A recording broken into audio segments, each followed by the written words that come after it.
3 days later.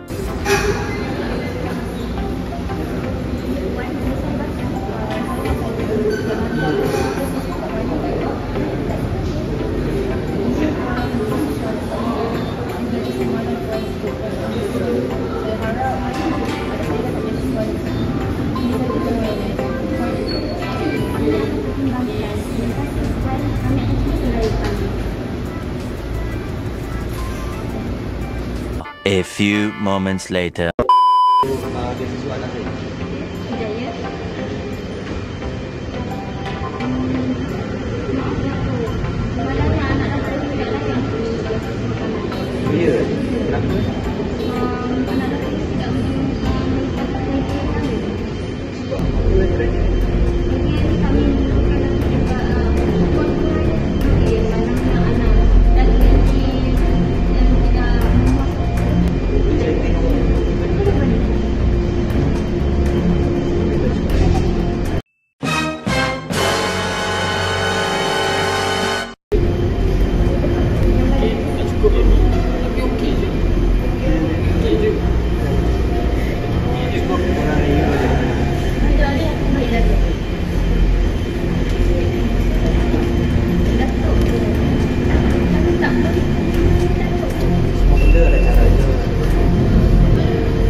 Four to 6 weeks later.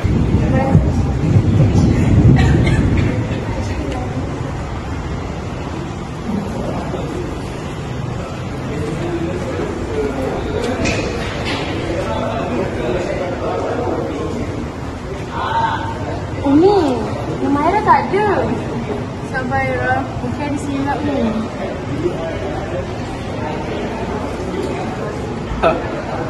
Setengah je tak cukup.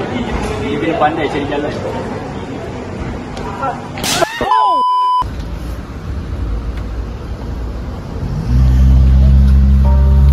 Aira, saya tahu awak layak. Awak antara pelajar terbaik saya. Saya dah buat semua, tapi tetap tak cukup, cikgu. Bukan awak yang gagal, sistem yang gagalkan kita. Saya nampak apa yang berlaku dan saya takkan diam. Rasuah bukan saja menidakkan tempat, tapi ia juga memusnahkan harapan. Di sini kita dapat lihat betapa ramainya pelajar cemerlang yang harapannya dimusnahkan kerana budaya membeli tempat. Marilah kita bersama-sama membantras budaya rasuah dan membeli tempat ini di Malaysia serta-merta. Sekian saja daripada kumpulan kami. Assalamualaikum.